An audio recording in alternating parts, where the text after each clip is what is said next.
está con nosotros y les pido un fuerte aplauso al padre Rubén Rodríguez Valderas, vicepostulador de la causa de canonización.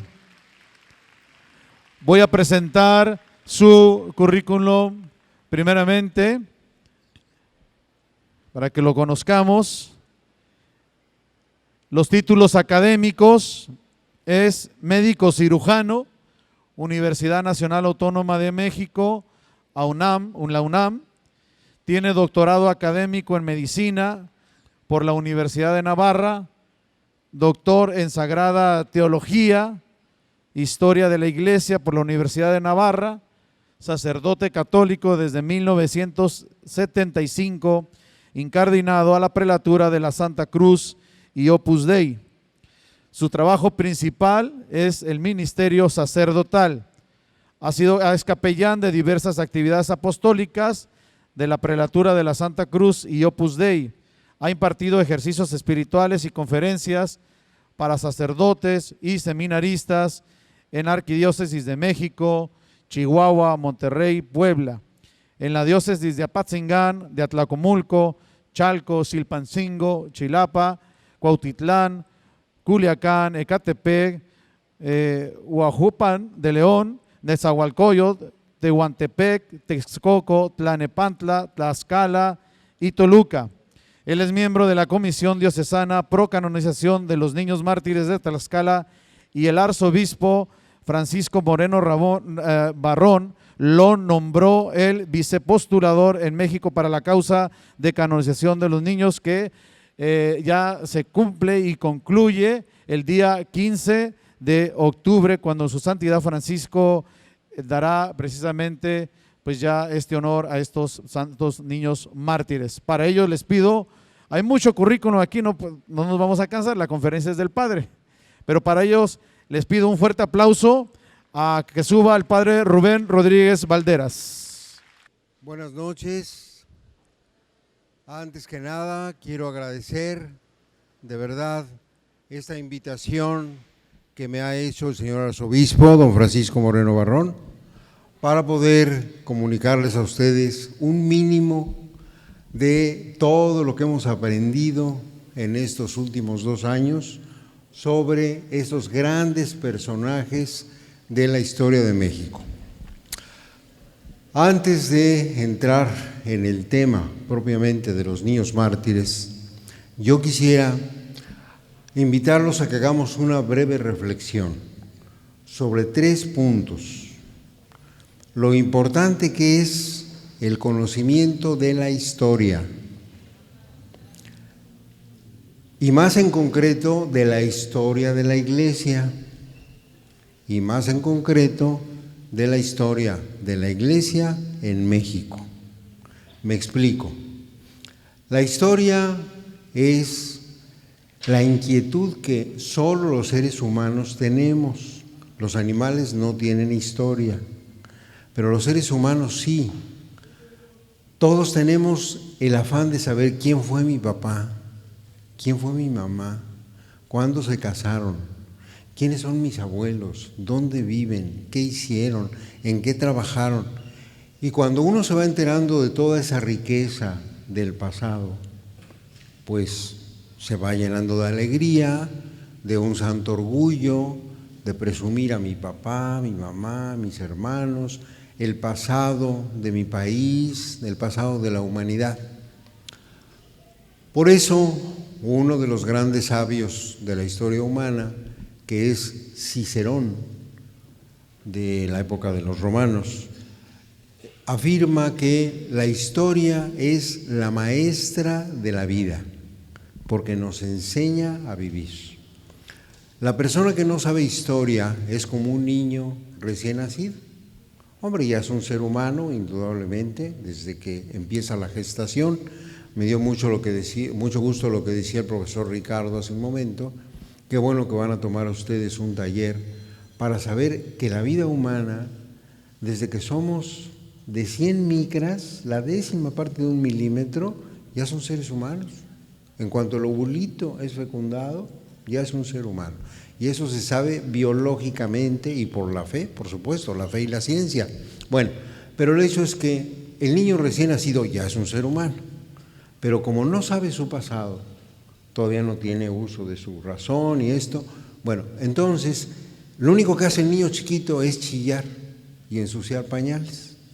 Eso está bien para un niño, pero es una lástima que una persona que ya tiene 20 años, 30, 50, siga chillando y ensuciando pañales porque no ha estudiado su historia. Hay que estudiar historia. Segundo, la historia de la iglesia es hermosísima. ¿Por qué? Porque en la iglesia es una institución fundada por Cristo. Hay muchas religiones en el mundo. Todas merecen respeto porque pues las han fundado hombres que quieren encontrar a Dios. Eso es una gran cosa. Pero hay una religión que se distingue de todas las demás porque no la fundó un hombre, la fundó Dios. Dios, la segunda persona de la Santísima Trinidad, que se hizo hombre en el vientre virginal de María Santísima, pero es persona divina. Es la única religión fundada por Dios y es, por lo tanto, la religión más completa, más perfecta y a la que estamos llamados todos los seres humanos. Cristo dejó la iglesia para que esa iglesia ayude a todos los seres humanos de todas las épocas hasta que se acabe la historia del mundo, les ayude a encontrarse con Dios, a enamorarse de Dios y a ser santos. Y lamentablemente muchas veces no le hacemos caso, no oímos lo que nos enseña la iglesia, pero cuando lo oímos y lo ponemos en práctica y con libertad empezamos, con amor, empezamos a hacer lo que nos dice la iglesia, empezamos a entrar por caminos de santidad. Eso es algo muy serio. Y es muy bonito comprobar cómo ya desde antes de Cristo, los que esperaban a Cristo, Abraham, Moisés, Isaías, Jeremías, el rey David, etcétera, ya son santos porque están esperando al Mesías. Y por supuesto, después de que Cristo pasa por la tierra, empieza a haber un montón de santos. San Pedro, San Pablo, San Bartolomé, San Juan, la Santísima Virgen María, por supuesto, San José, etcétera. Y ha habido miles de santos en la historia de la Iglesia. El Papa San Juan Pablo II, en un discurso que pronunció en una universidad muy importante en Roma, decía: el cielo, 2 veces milenario de la Iglesia, está tachonado de estrellas, que son los santos. Algunas de esas estrellas brillan más, otras brillan menos, unas son de un color, otras son de otro color, pero todas son unas estrellas que están reflejando la santidad de Cristo. Esos son los santos. En la historia de la Iglesia, pues cuentan mucho, obviamente, los papas, los señores obispos, los arzobispos, las diócesis, los sacerdotes, los esposos, tal, pero lo que más cuenta son los santos. Hay que pedirle a Dios que nos dé papas santos, obispos santos, arzobispos santos, sacerdotes santos y laicos, señores, señoras, muchachos, muchachas, niños, niñas, santos. Y es muy bonito comprobar cómo en nuestro país tenemos unos ejemplos de santidad maravillosos. Hasta el momento, con ellos ya van a estar canonizados, declarados santos, 38 mexicanos. Son bastantes, pero siguen siendo pocos. Ojalá que algún día lleguemos a tener 100, 200, 500, 1000 santos canonizados por el Papa. Eso ya depende de cada uno de nosotros. Lo más que uno puede aportar a la Iglesia es mi propia santidad y la de ustedes, la de cada uno. Ojalá que todos nos animemos a ser santos. Y sobre todo, las mujeres. Nada más tenemos una santa mexicana. Ojalá que se apuren para que tengamos más santas mexicanas. Bueno, pero entonces, estos niños son un ejemplo maravilloso, como vamos a ver dentro de un momento. Y les decía, historia, Iglesia, México. México es una realidad verdaderamente increíble que desgraciadamente no conocemos. Todos o muchos nos hemos dejado engañar. Nos han hecho creer que somos inditos tercermundistas, que no saben cómo trabajar. Eso es mentira. México es el país más grandioso de todo el continente americano, como vamos a ir viendo. Es el que tiene más historia, cuando menos desde hace 10,000 años. Es el que tiene más arte de cualquiera otro de los países, el que tiene más cultura, el que tiene más integración familiar, donde más se respeta al hombre, a la mujer, a los niños, como vamos a ver aquí. Bueno, ojalá que nos animemos a conocer más la historia de la Iglesia en México. Y lo que vamos a relatar ahora, pues ocurre nada menos que en los primerísimos años de la historia de la Iglesia en México. Estos niños fueron martirizados, como hemos visto en la representación teatral que hicieron los alumnos de este colegio. Estos niños fueron martirizados en 1527, el que está aquí en medio, Cristóbal, y en 1529, Antonio y Juan. Pónganse a pensar, Hernán Cortés llega a estas tierras de lo que ahora se llama México en el año de 1519. Aunque los españoles ya habían llegado al Caribe en 1492 con Cristóbal Colón, tuvieron que pasar más de 20 años sin poder llegar al territorio continental de lo que ahora es México, porque las corrientes marítimas se lo impedían, hasta que Hernán Cortés consiga pasar en 1519. Unos años después, en 1524, llegan a territorio mexicano los primeros franciscanos.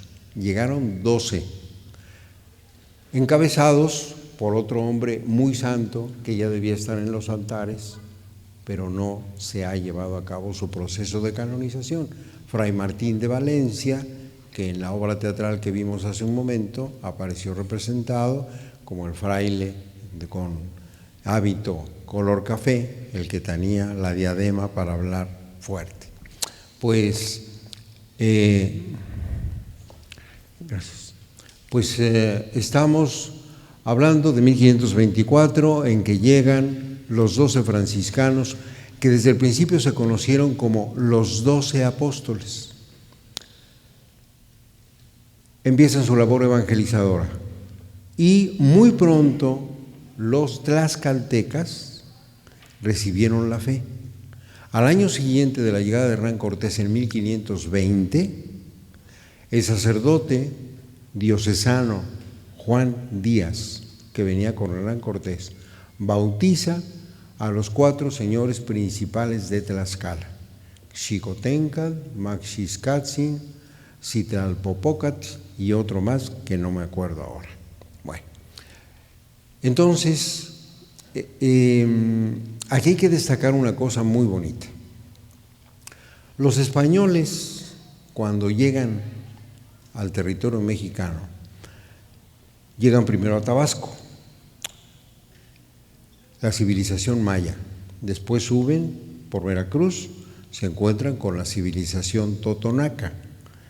Después se van metiendo en el territorio, se encuentran con los tlaxcaltecas en septiembre de 1519 y un par de meses después llegan a la Gran Tenochtitlán en el mes de noviembre con la etnia de los mexicas. Ellos nunca se llamaron aztecas, se llamaron mexicas. Bueno, pero entonces en ese recorrido fue muy breve con los mayas, muy breve con los totonacos, pero con los tlaxcaltecas ya fue más profundo, por lo siguiente. En el mes de septiembre, el día 21 de 1519, se encontraron con el ejército tlaxcalteca y entablaron una batalla muy fuerte que duró todo el día. Los tlaxcaltecas eran miles y miles, mientras que los españoles eran menos de 500. Murieron muchos españoles y muchos tlaxcaltecas. Los españoles se dieron cuenta de que era un pueblo muy aguerrido, muy inteligente en las batallas, y se dieron cuenta de que al día siguiente iban a morir todos, porque pues, los tlaxcaltecas eran muchos más que los españoles. Al grado de que se decidieron a confesarse todos. El que narra esto que les estoy diciendo es un gran historiador, un soldado que venía con Hernán Cortés, que se llama Bernal Díaz del Castillo. Y Bernal Díaz del Castillo dice, esa noche todos nos confesamos. Con Hernán Cortés venían dos sacerdotes, el padre Fray Bartolomé de Olmedo, de la Orden de los Mercedarios, y el padre Juan Díaz, de la diócesis de Sevilla, en España. Y entonces se pasaron toda la noche confesando a los que al siguiente día iban a entrar en batalla. Llega el 22 de septiembre, segunda batalla, y otra vez empiezan a ganar los tlaxcaltecas, pero de repente viene una embajada de paz a buscar a Hernán Cortés. Y le dice, mira, venimos de parte de Xicoténcatl, que es el cacique principal de Tlaxcala, que te ofrece la paz. Se quedan extrañados los españoles porque dicen, ya nos iban ganando y nos iban a matar a todos, pero ahora nos ofrecen la paz. Te esperamos mañana en la ciudad de Tlaxcala para que hables con Xicoténcatl. Pues están seguros los españoles de que al día siguiente los van a matar a todos. En Tlaxcala los van a inmolar a los ídolos, pero pues van decididos a que si hay un movimiento en falso se van a defender hasta donde puedan. Xicoténcatl sale y los recibe y le dice a Hernán Cortés, queremos hacer una alianza contigo, porque ya nuestros antepasados nos habían avisado de que ustedes iban a venir y que van a dominar todo esto. Pero además, vemos que son ustedes unos soldados muy valientes, no nos han tenido miedo, sabían que los íbamos a derrotar, pero han entrado en batalla y vemos que saben guerrear muy bien. Entonces queremos que sean nuestros aliados contra los mexicas, que siempre han querido vencernos, no han podido, pero tienen mucho más poder que nosotros. Queremos que ustedes sean nuestros aliados. Y entonces Hernán Cortés, que era muy sagaz, le dice, bueno, yo acepto la alianza, pero tienes que destruir a todos tus ídolos y tienes que levantar un templo para la cruz de Jesucristo, nuestro Redentor. Y para esta señora, le da una imagen de la Virgen, esta señora muy poderosa con su Hijo Divino en brazos. Y Xicoténcatl le contesta, fíjense qué bonita respuesta, que está escrita en Bernal Díaz del Castillo. Yo creo que estas cosas nos las tenían que enseñar a todos los mexicanos desde chiquitos, lástima que no nos las enseñan. Xicoténcatl le dijo, mira, yo acepto la cruz de nuestro Señor Jesucristo, nuestro Redentor, y acepto a esta imagen de esta señora poderosa que tiene a su Hijo Divino en brazos. Les vamos a levantar un templo. Pero yo no voy a destruir a mis ídolos, porque mis ídolos me han dado de comer durante siglos y no puedo acabar de la noche a la mañana con ellos. Yo no sé qué pensarán ustedes, pero a mí eso me ha hecho pensar mucho viendo la nobleza de nuestros antepasados, la fe que tenían en sus ídolos, una fe que luego ya corrigieron, porque el mismo Xicoténcatl le dijo a Hernán Cortés, no dudo que esta señora sea muy poderosa, pero ya lo veremos con el paso de los años.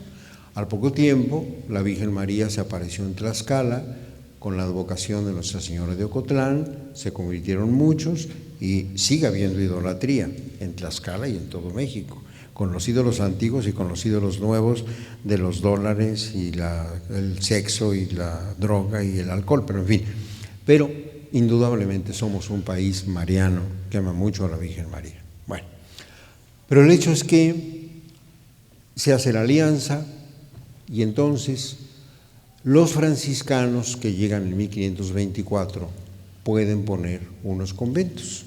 Los primeros conventos fueron en México, en Texcoco y en Tlaxcala. Y ahí, como veíamos en la representación teatral, los franciscanos piden que los caciques manden a sus hijos para que aprendan la doctrina católica.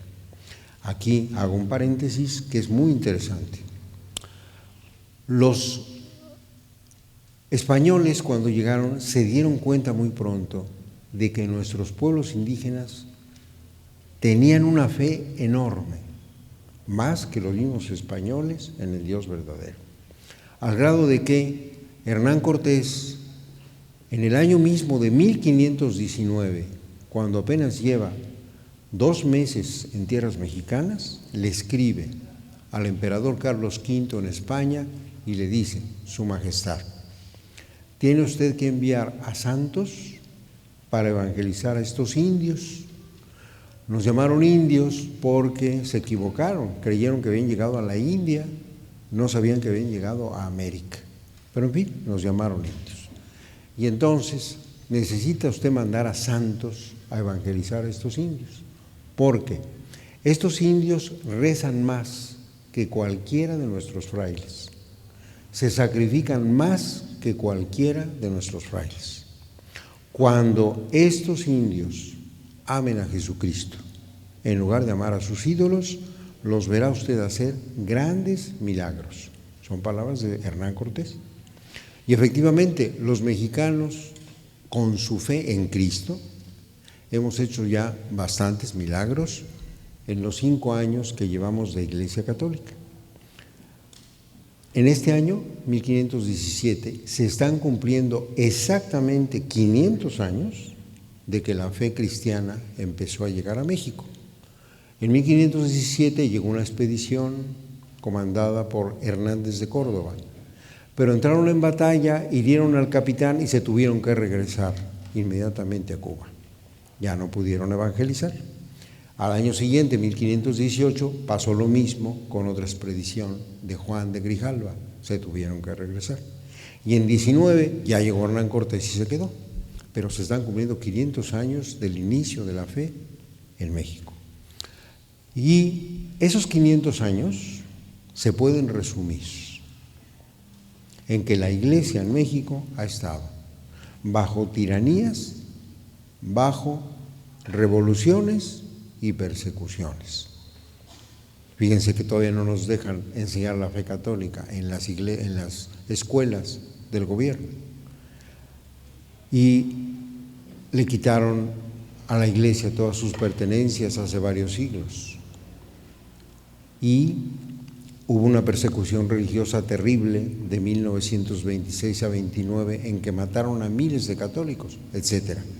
Uno de los milagros es que los mexicanos hemos conservado la fe católica en este país y el 80% de los mexicanos seguimos siendo católicos. Claro que hace falta mucho más estudio, mucho más vida de oración, ir a misa más los domingos, comulgar, casarse por la iglesia, confesarse, pero en fin, son católicos, aunque todos tenemos que mejorar en nuestra fe católica.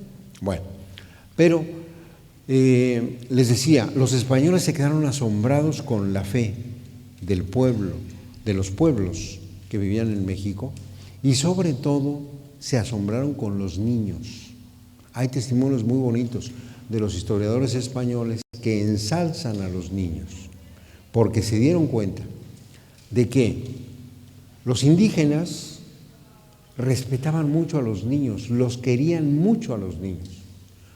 Hay relatos de que cuando los esposos sabían que venía un hijo en camino, suspendían la vida conyugal para que no se fuera a perjudicar el niño. Y en cuanto el niño nacía, organizaban una fiesta para todo el pueblo. Y en esa fiesta daba un discurso el papá del papá, la mamá del papá, el papá de la mamá de la mamá, el señor principal del pueblo, para darle gracias a Dios de que había bendecido a ese papá y a esa mamá con un nuevo hijo y había bendecido a todo el pueblo con un nuevo hijo.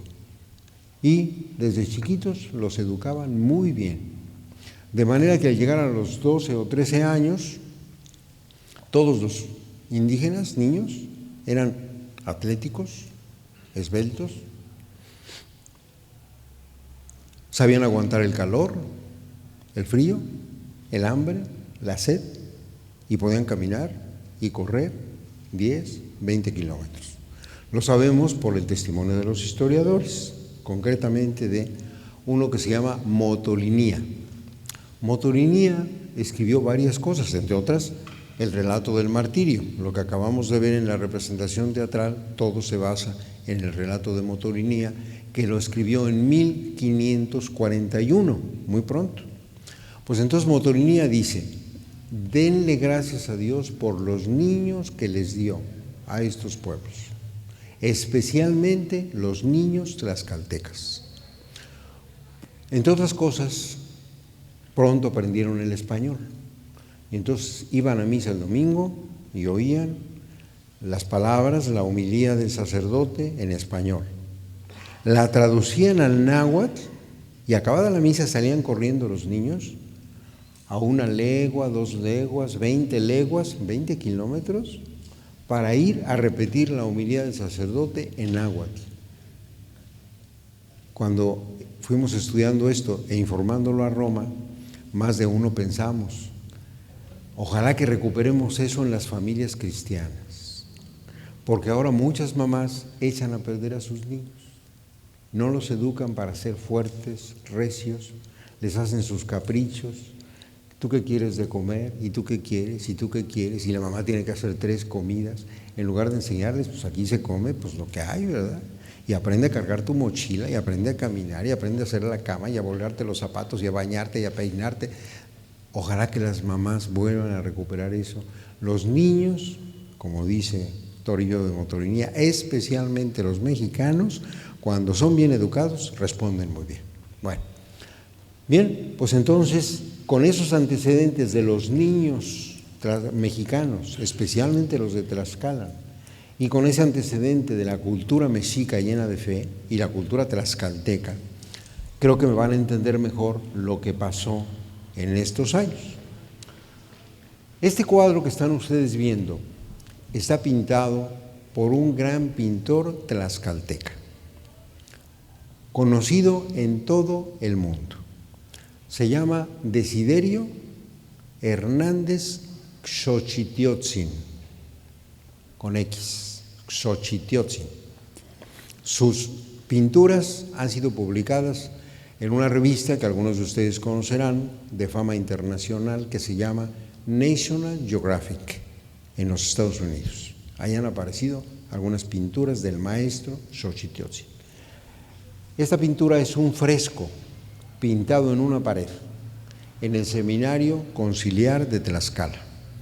El fresco mide más de 15 metros de ancho por 3 de alto. Esta es una parte del fresco y tiene como centro a los 3 niños. En medio, les decía, está Cristóbal. ¿Por qué? Porque fue el primero que murió martirizado por su padre, porque el niño decidió, él, bautizarse a los 13 años. Y fue y le avisó a su padre: padre, ya me hice cristiano y quiero que tú también seas. El papá era el cacique del pueblo de Cristóbal. El pueblo se llama Atlihuetzia, que quiere decir caída de agua. Hay ahí una cascada preciosa, Atlihuetzia. Y entonces el papá no le hace caso, el niño le insiste: tienes que hacerte cristiano, pero para eso tienes que dejar a todas tus mujeres y quedarte nada más con una. Y tienes que romper todas tus vasijas de pulque para no emborracharte. Claro, decirle eso al cacique no le gustó nada, ¿verdad? Pero el niño siguió insistiendo y en una ocasión rompió el niño las vasijas llenas de pulque. El papá se enfureció y le dio de palos. Y al final lo echó al fuego. La mamá se dio cuenta, vino corriendo, sacó al niño del fuego, pero ya estaba herido de muerte y estuvo agonizando toda la noche. A la mañana siguiente, el papá volvió y el niño le dijo: papá, no te guardo rencor, porque lo que me diste vale más que todo tu señorío. Cristóbal iba a ser el heredero del señorío de Atlihuetzia, pero el papá lo mató. Entonces muere en 1527 y por eso está en el centro. Luego están a sus lados Antonio y Juan, que, como vimos también, y aquí está representado, en primer lugar, aquí está Cristóbal hablando con su padre, el cacique, y detrás algunos servidores de su padre. Aquí está Cristóbal rompiendo las vasijas con pulque, y aquí está el papá de Cristóbal golpeándolo. Su esposa viene para salvar al niño, pero no la deja, y finalmente remata a palos al niño y lo entierran en la casa del papá. 2 años después, en 1529, Antonio y Juan están en el convento franciscano. Aquí verán que aparecen 3 niños, Antonio, Juan y otro que se llamaba Diego. Pero ese Diego, cuando vio que los iban a matar, se echó a correr y no va a ser canonizado porque él no murió mártir. Pero entonces estaban aquí 3 niños.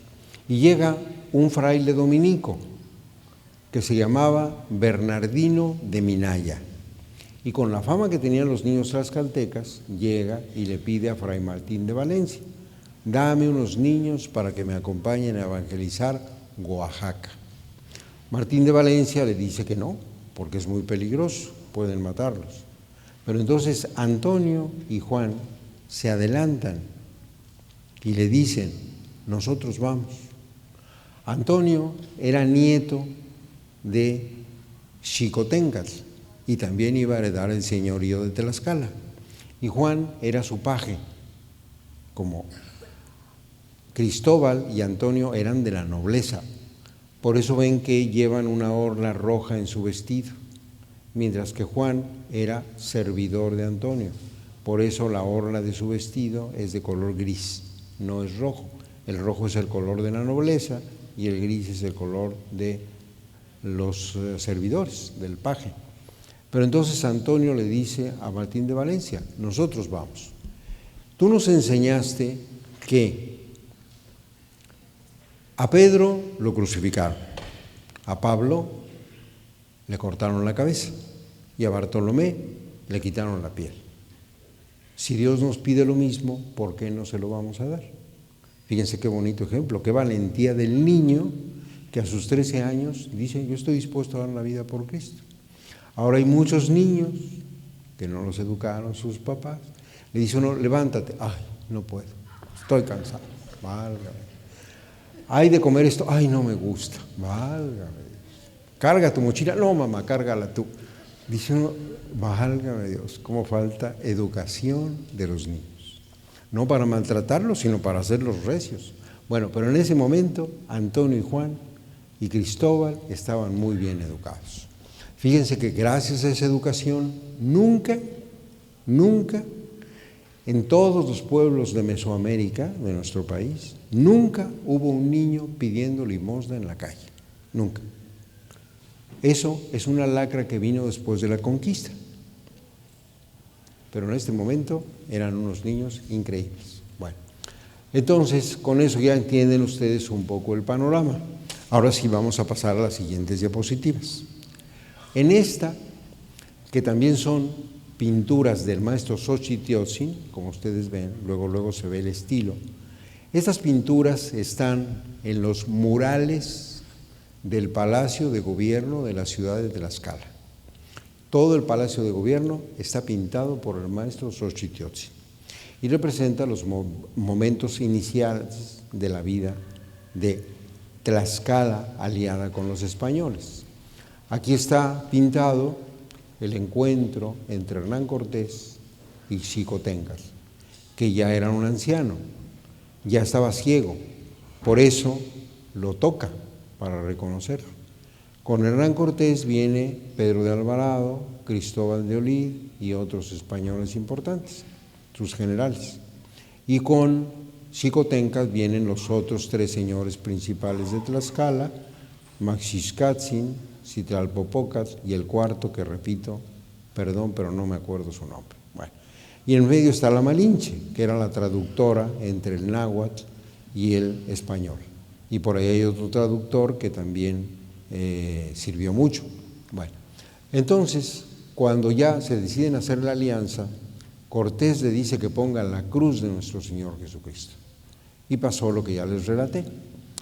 Entonces, pocos meses después, los 4 señores de Tlaxcala, ya bien catequizados, son bautizados por el padre Juan Díaz, sacerdote diocesano en Tlaxcala.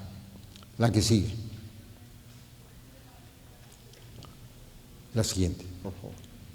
Bueno, a ver, no, hay otra antes, yo creo.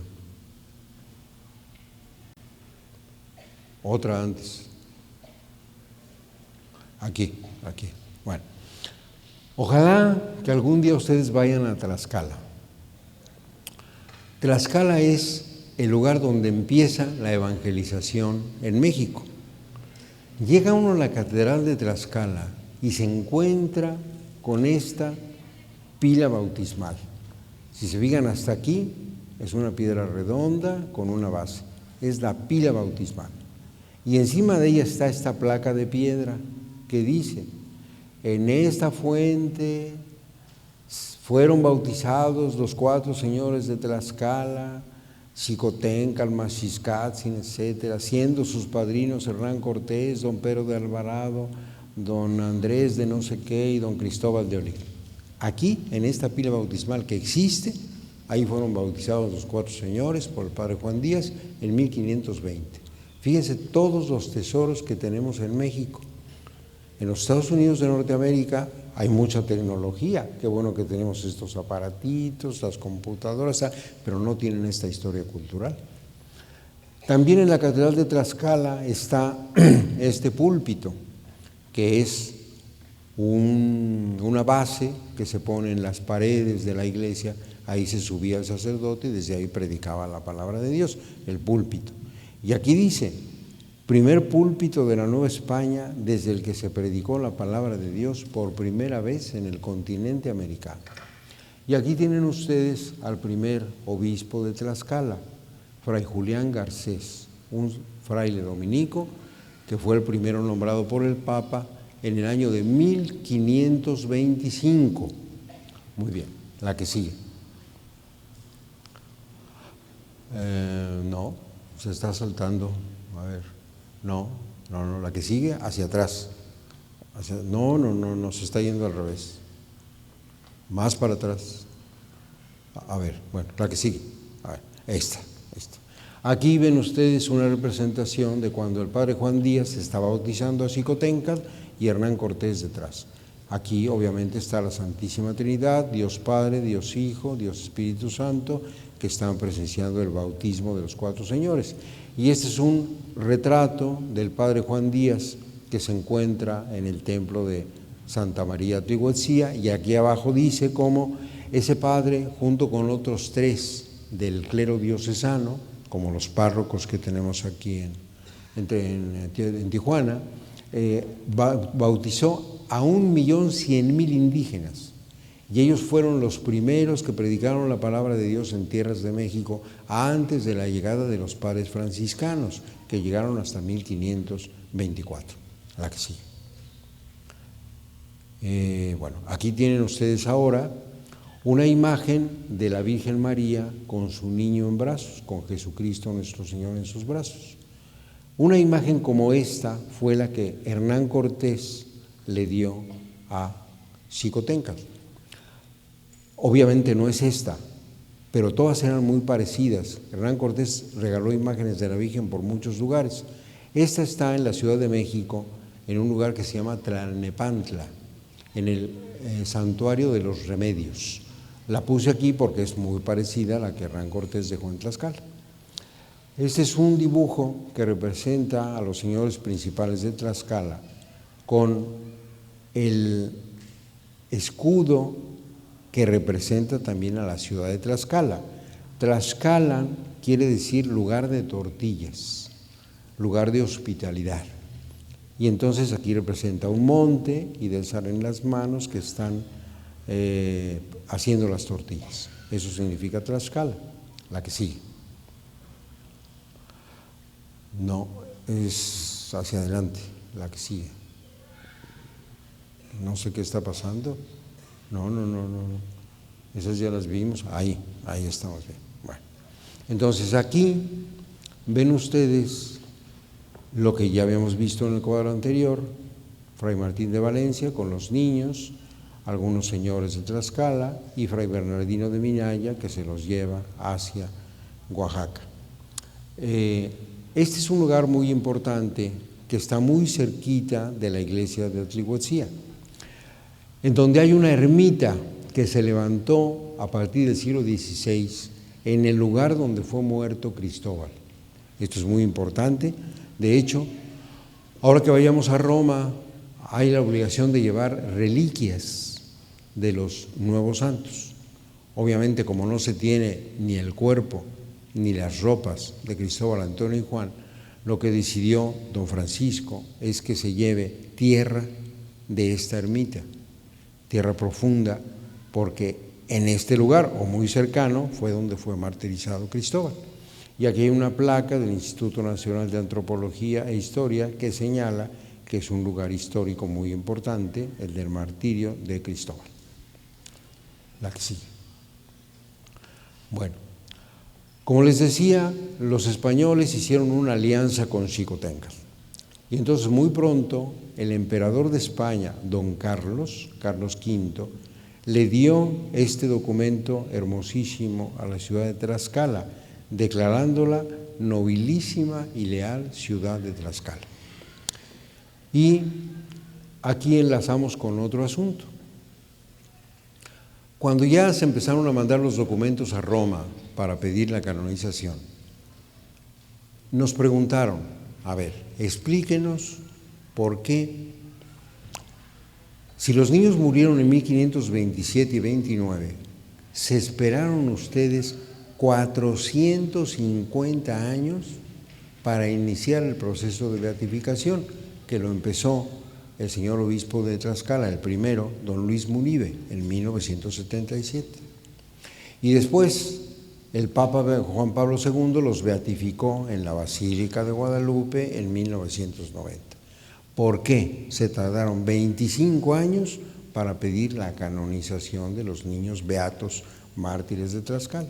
Bueno, ahí pues ya explicamos, al rato les digo la explicación, pero hay que hacer mención del Papa Urbano VIII, el Papa Urbano VIII, que en 1634 mandó que la costumbre de considerar santos a quienes habían conocido y se habían portado muy bien se suspendía, y que de ahí en adelante la única que puede llamar santo a una persona es la Santa Sede, el Papa. Ya ni los obispos pueden declarar santo a nadie, solamente el Papa.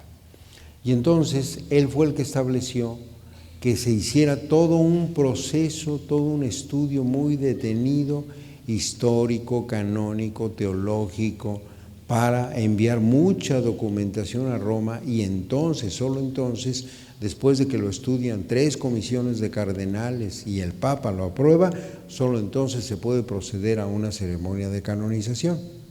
A veces la gente piensa que eso de la canonización pues es algo muy fácil, pero no, es algo muy laborioso, que en el caso de los niños mártires tardó casi 500 años.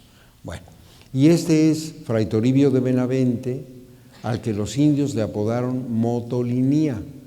Motolinía en náhuatl, que es la lengua que se hablaba en ese entonces, quiere decir el pobrecito, el muy humilde. Entonces es un elogio para Fray Toribio de Benavente que le hayan llamado así los indios, Motolinía. Y él es el que escribió en 1541 la historia del martirio de Cristóbal, Antonio y Juan, en 1527 y 1529, como ya vimos. Bien, aquí tienen ustedes otra pintura, otro mural, pintado a finales del siglo XVI, en un lugar que se llama Ozumba, en el Estado de México, en un convento franciscano. Uno llega al convento y se encuentra con un recibidor, como aquí, con 3 enormes paredes, y después ya está el interior del convento, el claustro.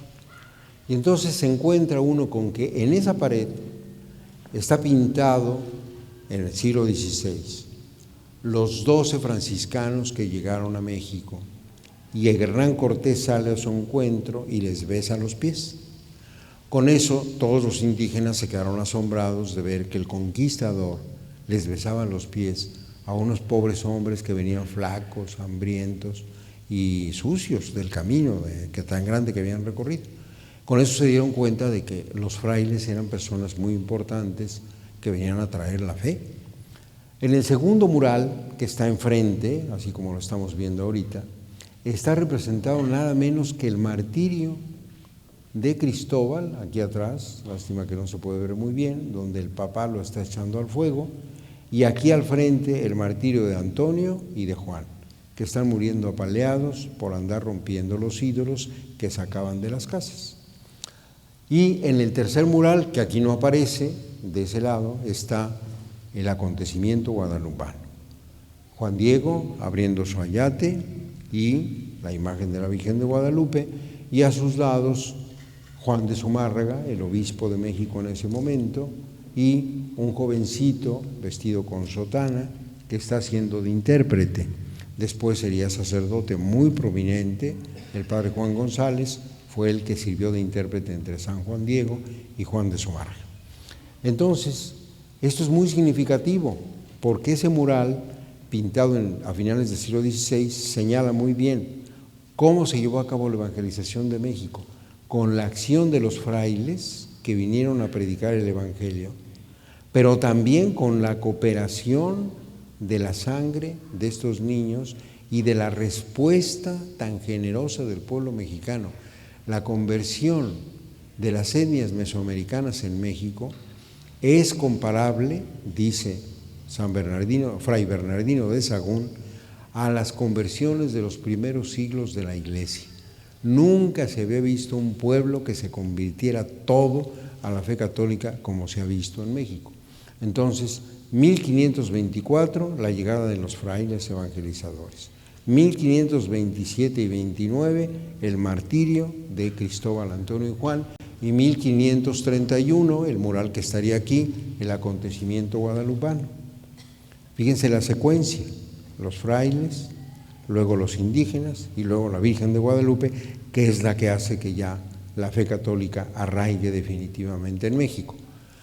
Eso que les estoy diciendo hace considerar a un gran historiador de México, don Salvador Abascal, que vivió por los años 30 y que además de sabio fue un hombre muy valiente que defendió la fe católica en medio de la persecución religiosa que hizo el gobierno mexicano.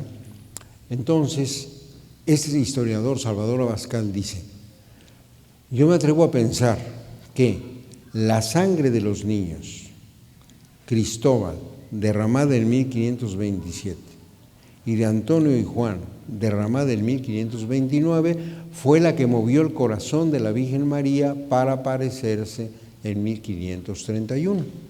Obviamente no hay ningún acta ni ninguna foto de eso, ¿verdad? Pero a mí me parece muy lógico. Si una madre ve que su hijo derrama su sangre, pues la madre se enternece y hace lo que el hijo le está pidiendo, ¿verdad? Y la Virgen María consiguió esa gran conversión del pueblo mexicano a la fe católica.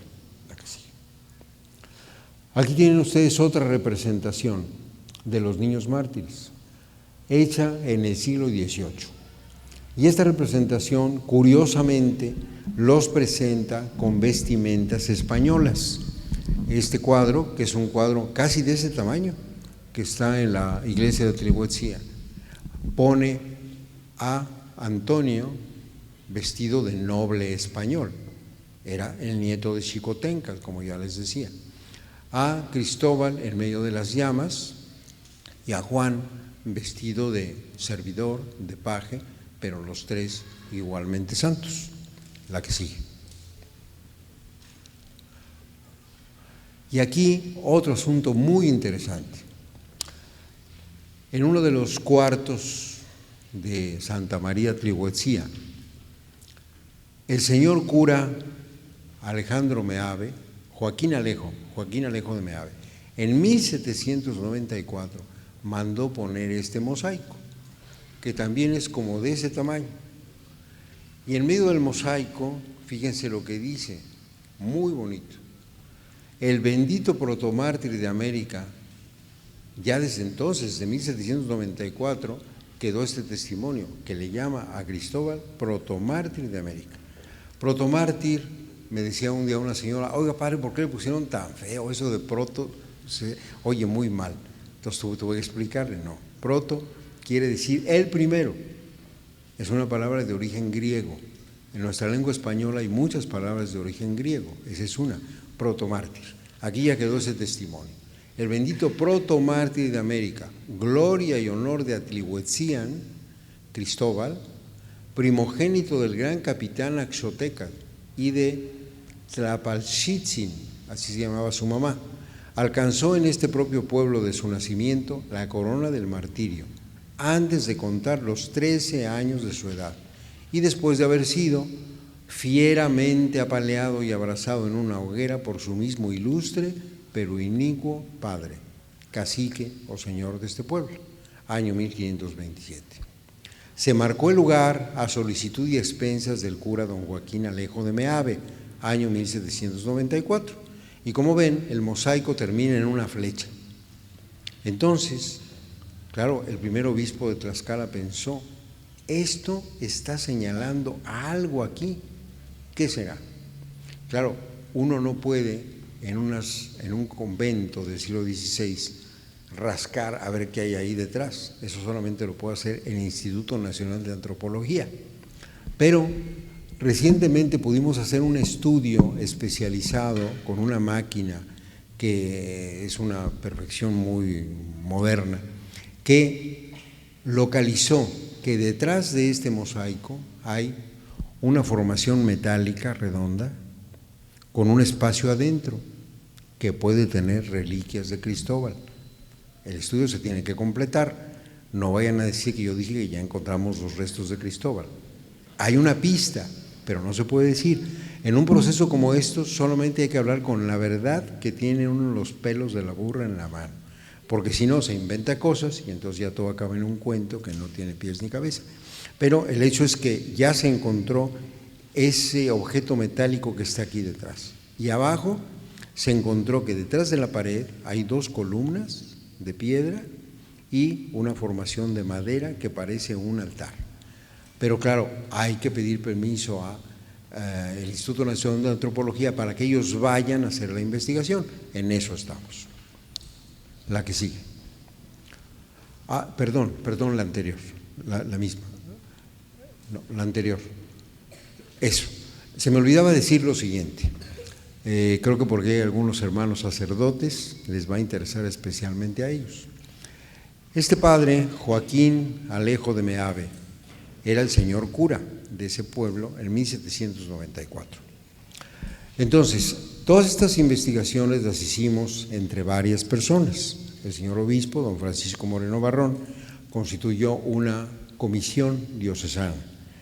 A mí me tocó ser el vicepostulador, que aunque suene muy bonito, el vicepostulador en realidad es el achichincle de toda la comisión. Es el que tiene que recibir los papeles que le dan aquí, mandarlos a Roma, recibir los que vienen de Roma, dárselos al señor obispo, corregir, ir ordenando, etcétera, etcétera. Bueno, pero en fin, me tocó y aprendí mucho con todo eso. Pero estaba el presidente, el padre Gabriel, que no se les va a olvidar el apellido porque se apellida Alcantarilla, el padre Gabriel Alcantarilla. Luego estaban otros señores muy sabios, entre ellos un músico de Puebla que luego hizo un doctorado en Holanda y que además le escucha mucho la historia. Y entonces se fue a meter a una biblioteca importantísima en Puebla que se llama la Biblioteca Palafoxiana, hecha por un gran obispo, el obispo Palafox, en el siglo XVII, y que tiene miles de volúmenes. Y ahí se encontró este texto, escrito por el padre Meave, en papel de la época y con letra de la época, obviamente, y el señor cura escribió el texto en español, en náhuatl, en latín y en griego.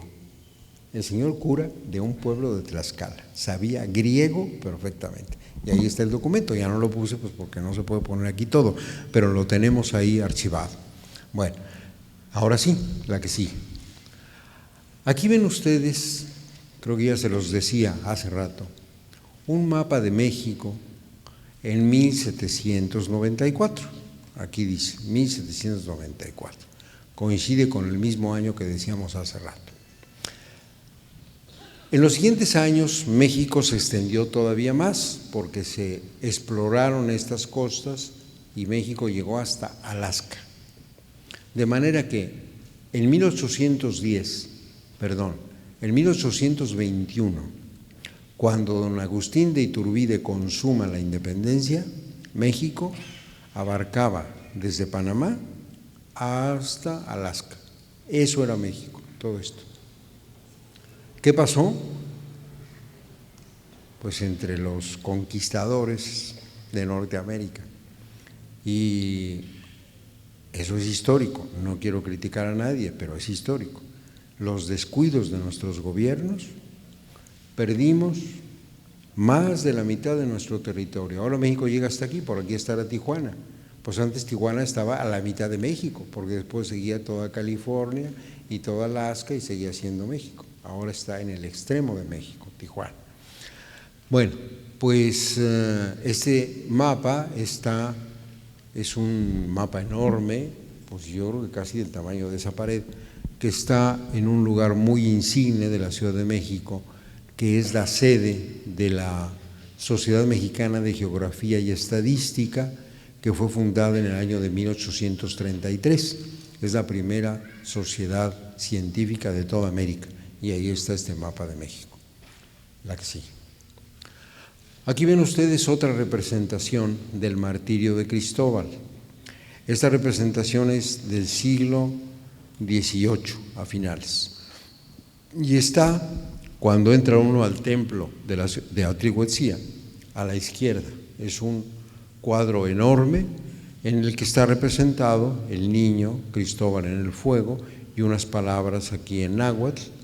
Está la Santísima Trinidad viendo el martirio de Cristóbal y está Axoteca traspasándolo con una espada que le regaló Hernán Cortés, porque fueron amigos y después pues esa fue la espada que usó. Y su esposa tratando de evitar el martirio, pero no lo consiguió.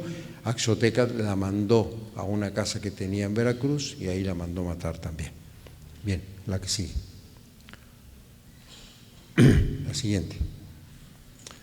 Este es otro cuadro pintado ya en el siglo XVIII, a finales, por un pintor muy importante del Cabildo de la ilustrísima ciudad de Tlaxcala, en que está representado otra vez el martirio de Cristóbal, aquí en la parte de arriba, su padre Axoteca, y el martirio de Antonio y Juan en el pueblo de Cuauhtinchán. Bien, la que sigue. Aquí están otros cuadros ya muy recientes. Este es de 1970 y tantos, en que representa otra vez a Fray Martín de Valencia con la Sagrada Escritura en las manos, y luego Antonio, Juan y Cristóbal. Y detrás un enorme volcán que se ve desde todos los lugares de Tlaxcala, que se llama La Malinche. Este cuadro está también dibujado por el pintor del que ya les hablé, el maestro Xochitiotzin, que por cierto es una familia muy bonita. Bueno, ya murieron, tanto su esposa como él, y tuvieron 15 hijos. Y no contentos con eso, adoptaron a otro más, ¿verdad? Para que no les faltara un niño chiquito en la casa nunca. Y entonces tienen 2 hijos sacerdotes, el padre Xicoténcatl y el padre Netzahualcóyotl. El padre Netzahualcóyotl estudió unos años en Italia y nadie pudo pronunciar nunca su nombre. Netzahualcóyotl Xochitiotzin, no pudieron pronunciarlo en Italia. Bueno, entonces aquí está Antonio, Cristóbal, Antonio y Juan, y la Malinche detrás también. La siguiente. Otro cuadro más. Este es un cuadro popular, no sabemos quién es el autor, pero esto es otra cosa muy importante en un proceso de canonización. No solo que se localicen los documentos históricos, sino que además el pueblo haga suya esa devoción. Y esta es una muestra. Este es un cuadro pues, de no tiene mucha calidad pictórica, pero está hecho con mucho cariño, pues la vocación de los niños, el martirio y su subida al cielo y la Virgen de Guadalupe aquí contemplándolo todo, ¿no? Bueno, y este es un cuadro pequeñito, como de la mitad de ese tamaño, y este en cambio es otro cuadro hecho por un discípulo del maestro Xochitiotzin, otra vez Fray Martín de Valencia, Cristóbal, Antonio y Juan, dos nobles y un plebeyo, y luego detrás el volcán de la Malinche. La siguiente. Y este es otro cuadro hecho en un pueblo de Tlaxcala, y este en otro pueblo de Tlaxcala que se llama Tizatlán, que es de donde son originarios Antonio y Juan. La que sigue. La siguiente. Este es otro cuadro, también hecho en Atlihuecía y Tizatlán. La que sigue. Y son los 3 cuadros más modernos que se han hecho de los niños mártires. Los acaba de hacer hace unos meses una pintora de Tlaxcala, que curiosamente se llama casi como el director del colegio. El director del colegio, ya ven que se llama el ingeniero Gabriel Lascano. Pues la pintora se llama Gabriela Lascano. Entonces le decía yo la coincidencia y le gustó mucho, ¿verdad? Bueno, entonces pinta a Cristóbal, a Antonio y Juan. Y ella presume que los rostros de los niños son rostros tlaxcaltecas, porque me pasé un año sacando fotos de caras de niños tlaxcaltecas de pueblos donde no ha habido mezcla de sangre, y de ahí saqué las caras de estos niños en mis cuadros. La que sí. Este es un cuadro de los niños mártires en una parroquia, con lo cual se ve que también la devoción se ha extendido mucho. La siguiente. Y este cuadro lo hicieron en un pueblo y se lo regalaron al señor arzobispo de Tijuana, ya cuando estaba aquí, y lo ha puesto en el seminario menor de la arquidiócesis. Entonces ya tienen ustedes aquí en Tijuana un cuadro de los niños mártires con nuestro Señor Jesucristo, y hace poco nos daba la noticia el señor arzobispo de que ya se va a hacer en Valle Verde un templo a los santos niños mártires de Tlaxcala, aquí en Tijuana. Y este es otro cuadro hecho en otro pueblo muy importante que se llama Huamantla, lo mismo, del martirio de los 3 niños, Antonio, Juan y Cristóbal. Aquí tienen ustedes al primer obispo de Tlaxcala, don Luis Munive y Escobar, hablando con el Papa Juan Pablo II. Él fue el que inició el proceso de beatificación, y el Papa Juan Pablo II fue el que canonizó, el que beatificó a los niños en la Basílica de Guadalupe en 1990. Ese día, 6 de mayo, beatificó a los 3 niños mártires que están aquí representados, a Juan Diego, el beato Juan Diego, y al beato José María de Yermo y Parres, un sacerdote de la ciudad de Puebla que fundó una congregación de religiosas que se dedican a la educación. La que sigue. Este es el documento, la portada del documento que publicó la Santa Sede, la Congregación para las Causas de los Santos, cuando se hizo la beatificación. Decreto de la diócesis de Tlaxcala, causa de canonización, aunque era el primer paso, la beatificación de Cristóbal, Antonio y Juan, adolescentes tlaxcaltecas. En Roma insistieron mucho en que ya no eran niños, eran adolescentes, pero aquí la gente les sigue diciendo niños. Incluso en una conferencia que me tocó dar, que ahorita va a salir la foto, vi que llevaban a los niños unas imágenes de bulto en procesión y les pusieron a cada niño una paleta payaso. Entonces yo dije, pero ¿cómo les ponen una paleta payaso? Y un niño me dijo, pues es que son niños, padre. No, pues sí es cierto, los niños comen paletas payaso. Bueno, y luego aquí están 4 de las estampas que se han hecho a lo largo de los años para promover el conocimiento y la devoción a los niños mártires. Cabe destacar esta que se hizo en el año 2015, en que don Francisco, siendo obispo de Tlaxcala, promulgó un año jubilar de los niños mártires. ¿Por qué? porque si sacan ustedes las cuentas, murieron a los 13 años. Cristóbal debió nacer en 1514 y Antonio y Juan en 1516. Por eso don Francisco decidió que el 2015 fuera el año jubilar, y eso ayudó a que creciera muchísimo la devoción a los niños mártires y que la gente les pidiera muchos favores y que Dios concediera muchos favores a través de los niños mártires. El siguiente. Aquí les quise presentar este cuadro para que conozcan a 25, a 27 de nuestros santos mexicanos, que fueron canonizados todos el 21 de mayo del año 2000. De ellos, 25 fueron muertos en la persecución religiosa de los años 1926 a 29. 22 son sacerdotes diocesanos, pero hay 3 laicos, 1, 2 y el otro anda por ahí. Y entonces esos 3 laicos, 2 eran solteros y 1 casado, también fueron muertos en la persecución. Y luego el padre José María de Guillermo y Parres, que ya es santo, y la única santa mexicana hasta el momento, que es la religiosa María de Jesús Sacramentado. Faltan todavía 37 mujeres para que haya igual número de santos y santas mexicanos. ¿Cómo? Es verdad, ya hay otra, sí tiene razón. Sí, es verdad.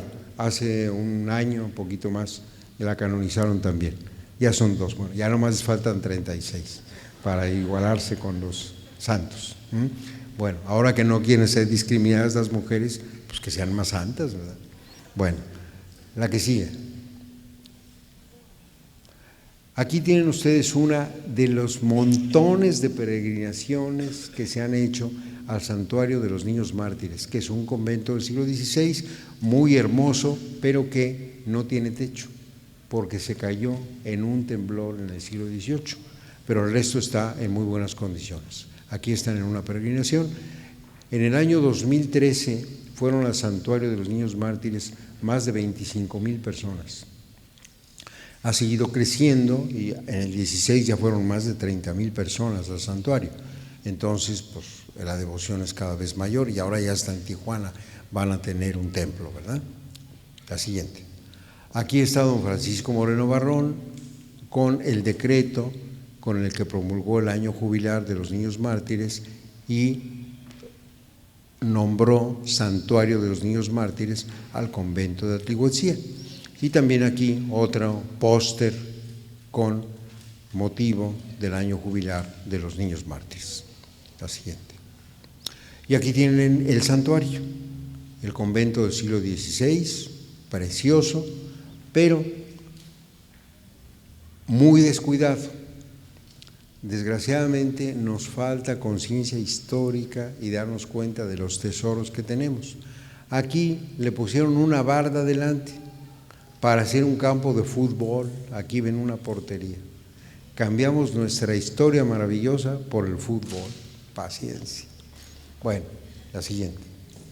Aquí está la entrada al santuario, la imagen de los 3 niños y pues siempre me gusta comentar este letrero, como aquí detrás hay un panteón. El letrero dice: el dinero y el poder nada dejan. Al entrar aquí, el pobre y el rico se emparejan. Claro, ahí ya todos iguales, ¿verdad? La que sí. Aquí está esta conferencia que les decía, en un templo de Tlaxcala enorme, con la forma de la Basílica de Guadalupe, más chiquito pero enorme. Estaban 2,000 personas en la conferencia. Y los niños, aquí no se ve porque están de espaldas, pero cada uno tiene su paleta payaso en la mano. La siguiente.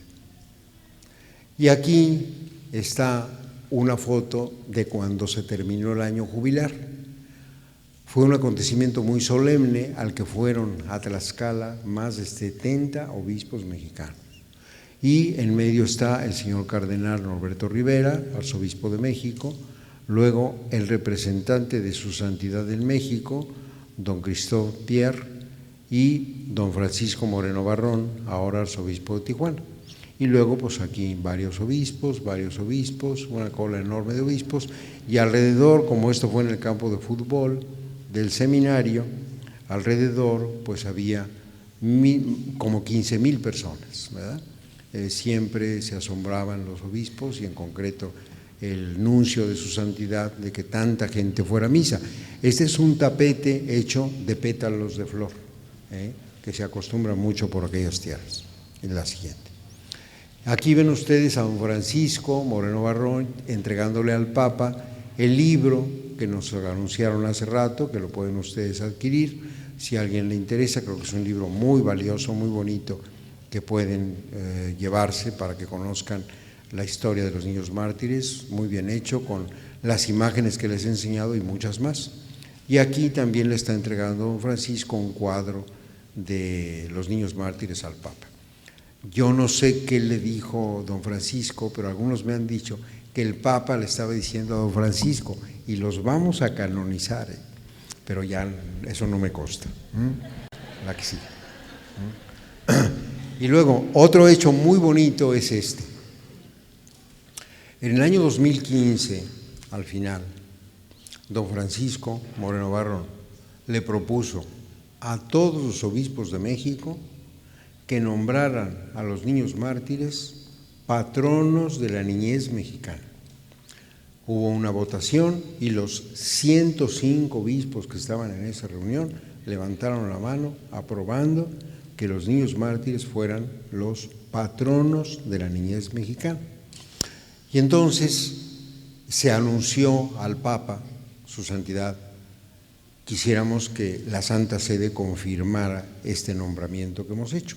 Y la Santa Sede lo confirmó en mayo de 2016. Y aquí el encargado de la Santa Sede le está entregando a don Francisco Moreno Barrón el documento con el que se declara también por parte de la Santa Sede a los niños mártires como patronos de la niñez mexicana. Y aquí pues está don Francisco, un sacerdote de Tlaxcala con el decreto y otros 2 sacerdotes de Tlaxcala. La siguiente. Aquí ya pasamos al final del proceso de canonización, en que hubo mucha comunicación con Roma. A Roma tuvimos que mandar más de 300 hojas con los documentos que se encontraron y nos contestaron otras tantas. Entonces aquí está don Francisco Moreno Barrón con el administrador diocesano de Tlaxcala. Cuando él se vino a Tijuana, el padre Jorge Iván quedó al frente de la diócesis hasta que llegara el nuevo obispo. Y aquí está el padre Califano, es un italiano, franciscano, se llama así Califano, que le está enseñando a don Francisco el libro que hicieron en Roma con toda la información que les mandamos.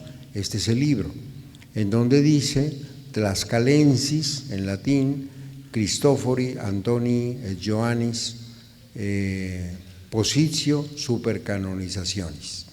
Entonces, pues es un libro que se hicieron como 50 ejemplares que se entregaron a el cardenal, no me acuerdo ahora cómo se llama, que a su vez entregó esos 50 ejemplares a las 3 comisiones de cardenales que estudiaron la documentación que les mandamos para ver si podían ser declarados santos.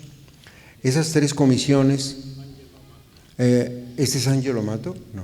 No, así es, él es el secretario de la comisión de cardenales. Entonces, esas 3 comisiones de cardenales, una tiene la encomienda histórica, otra canónica y otra teológica. ¿Qué quiere decir? La comisión histórica ve con lupa todos los documentos que se mandaron para ver si realmente son históricos. No vaya a ser que sea un cuento que me inventé yo o, con todo respeto, señor arzobispo, no vaya a ser que le queramos meter un cuento a la Santa Sede, sino que sea histórico. La comisión canónica estudia que todo se haya hecho como manda el derecho canónico de la Iglesia, que no haya habido mordidas, que no haya habido tranzas, sino que todo sea recto. Y la tercera comisión teológica estudia, ¿realmente va a tener importancia esto para México y para la Iglesia? o nomás va a ser un capricho de unos padres. Y entonces concluyeron que es absolutamente histórico, que está dentro de las leyes canónicas y que esto va a servir mucho, por muchas razones, porque nos viene a recordar que también los niños tienen que ser santos y tienen capacidad para ello. Nos viene a recordar la importancia de los laicos. Estos niños no eran sacerdotes, ni eran monjitas, ni eran seminaristas, eran laicos, como todos los que están aquí, excepto los que somos sacerdotes. Y entonces, los niños tienen mucha importancia en la historia de la humanidad. Un detalle muy bonito que se le ocurrió a un sacerdote de Tlaxcala y al padre Alcantarilla, el presidente de la comisión, fue el siguiente: vamos a pedirle a algunos niños que le escriban al Papa pidiendo que conceda la canonización de los niños mártires. Entonces el padre Gabriel Alcantarilla hizo esa petición a niños de 30 colegios y parroquias. En una semana se juntaron más de 1000 cartas que se mandaron al Papa, algunas realmente conmovedoras, especialmente una que a todos nos dejó con la boca abierta, de una niña de 11 años que le escribía al Papa: Su Santidad, ya diga que son santos, por favor, porque los niños necesitamos que nos cuiden niños santos, porque hoy nos maltratan mucho, nos regañan mucho, abusan de nosotros sexualmente.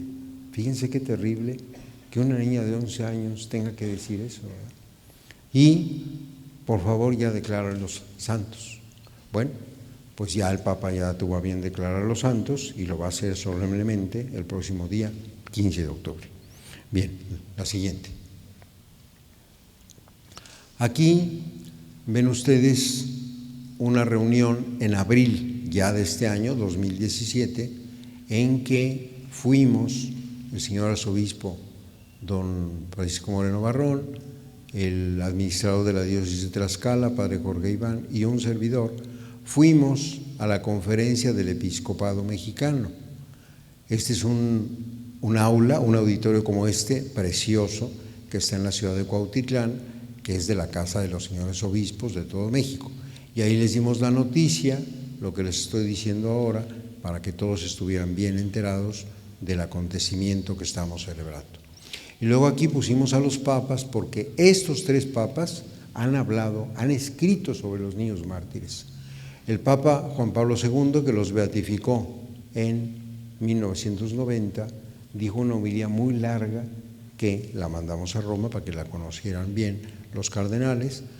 Y luego, en 1997, me parece, en otro de sus viajes, volvió a hablar de los niños mártires en el autódromo de los hermanos Rodríguez, en la ciudad de la Magdalena Mixhuca.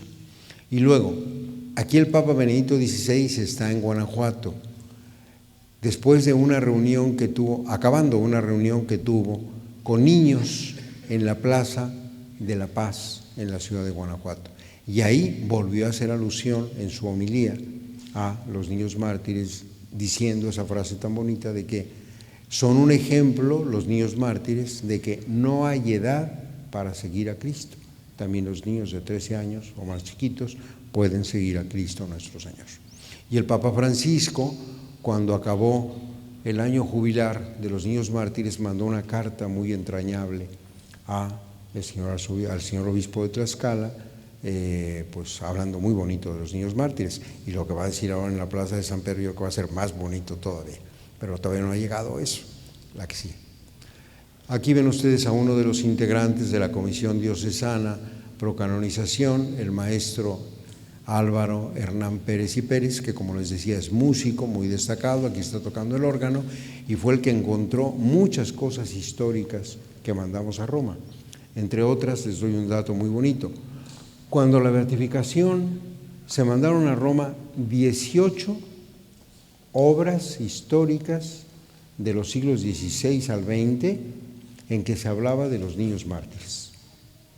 Buscándole y buscándole y buscándole, Para la canonización encontramos otras 62, con lo cual mandamos 80 obras a Roma en las que se habla del martirio de Cristóbal, Antonio y Juan.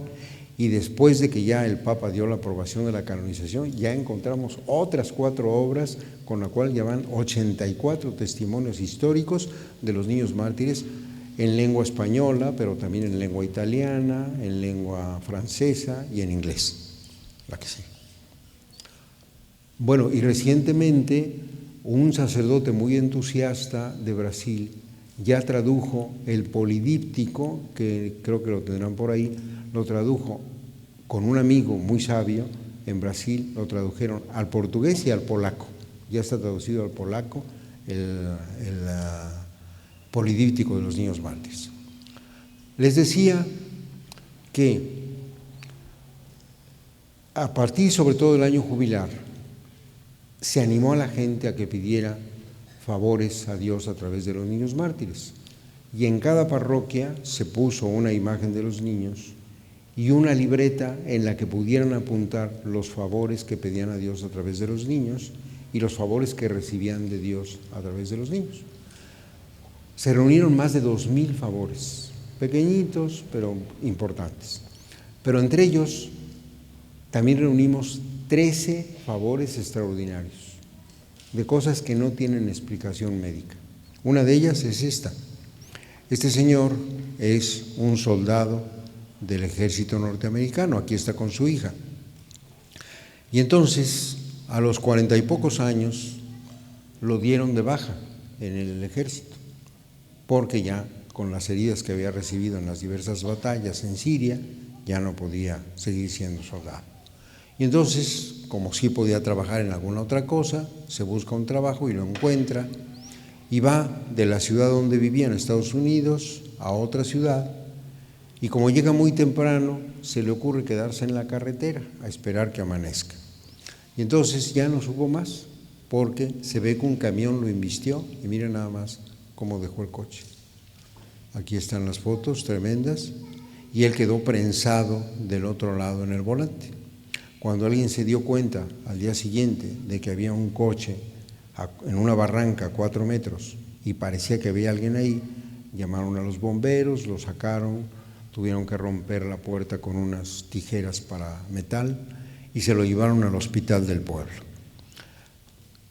La esposa, que es de origen tlaxcalteca, se dio cuenta de que su marido algo le había pasado porque ni llegó al trabajo ni llamaba a la casa, y total, se acabó dando cuenta que su marido estaba en el hospitalito aquel y llamó al ejército de los Estados Unidos y les dijo, no pueden dejar que mi marido se quede ahí, tienen que llevarlo al hospital de los Estados Unidos, de los militares, del ejército. Entonces ya lo llevaron y gracias a eso todo su expediente médico se recogió y él nos lo proporcionó para enviarlo a Roma para que tuvieran en cuenta ese favor extraordinario. Él quedó con la pelvis rota en el accidente, pero sin explicación médica se llegó a curar por completo y ahora ya tiene un trabajo y ya vive con su familia, todo muy bien, ¿no? Bueno, pero entonces ese favor ha contado mucho, ¿no? Porque además cuando vimos el expediente estaba muy completo, pero decía en cada página del expediente que no lo podíamos usar más que para el ejército de los Estados Unidos, y quien lo usara para otra cosa sería perseguido y metido a la cárcel. Entonces dijimos, no, pues no nos sirve de nada.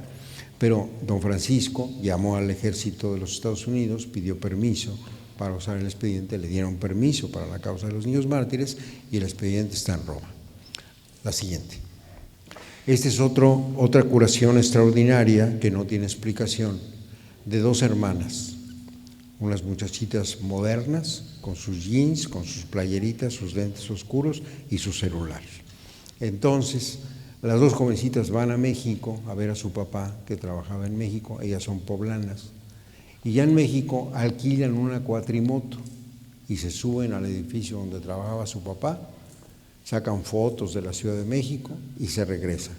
Pero en el regreso les falla la cuatrimoto en la rampa, chocan contra la pared, salen disparadas y caen de 15 metros de altura, fíjense, Yo creo que es, digo, como a la mitad, cuando menos de esto, de 15 metros de altura.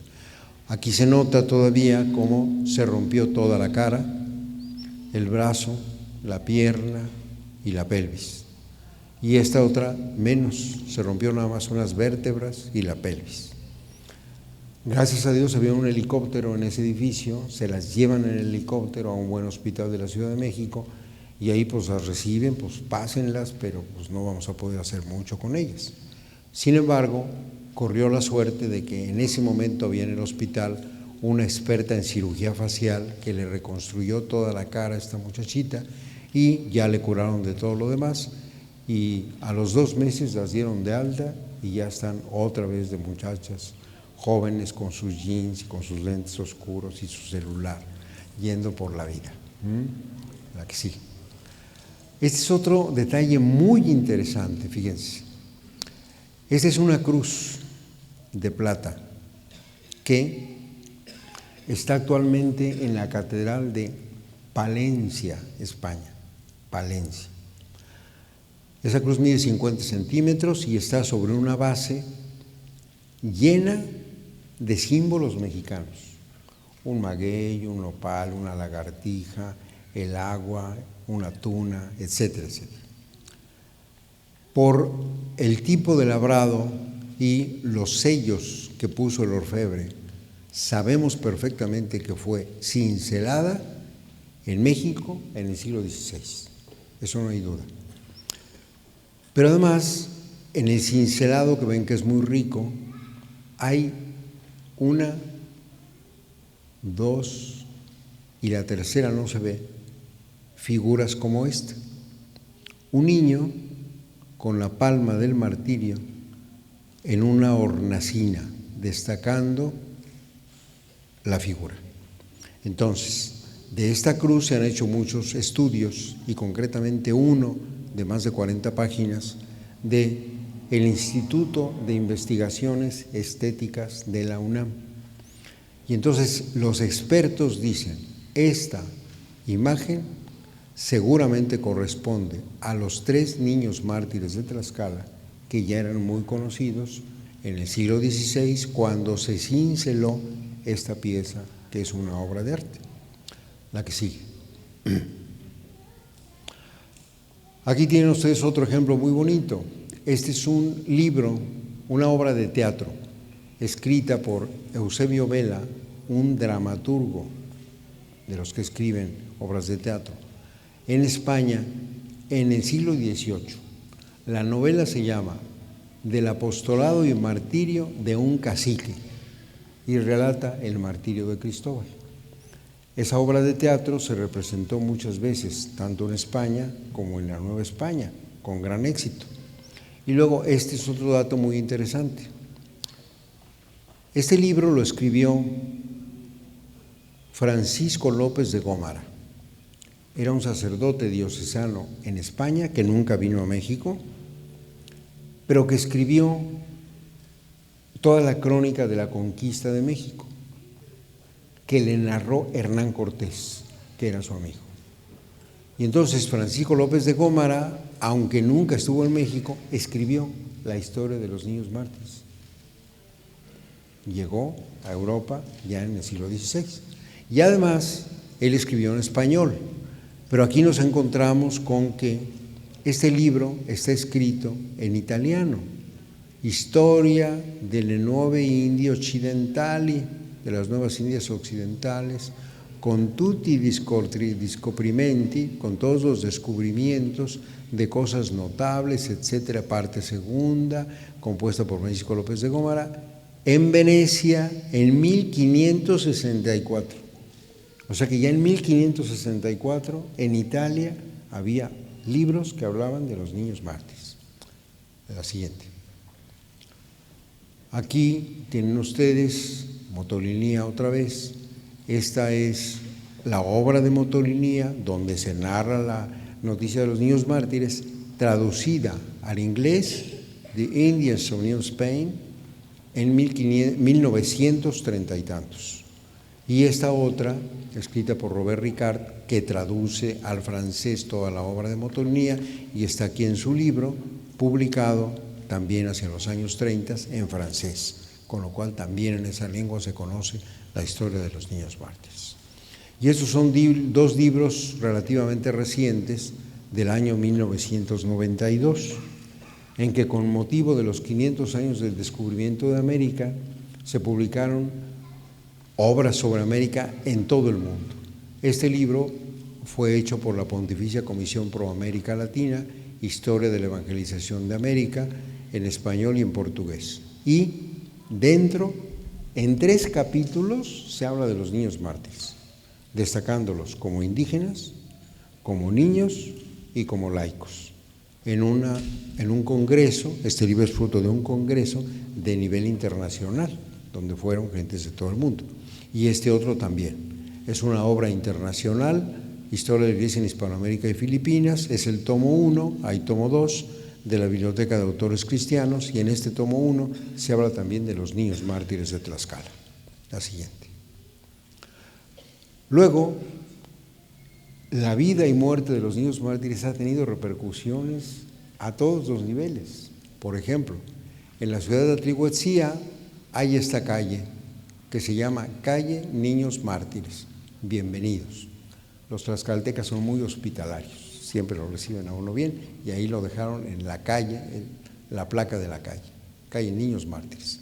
Luego, en el año de 1998, una joven, para licenciarse en antropología social, hizo su tesis en el Instituto Nacional de Historia y de Antropología e Historia y de la Secretaría de Educación Pública, hizo su tesis sobre la cuestión de los niños mártires. Entonces, hay una tesis aprobada por la SEP y el INA sobre los niños mártires de Tlaxcala.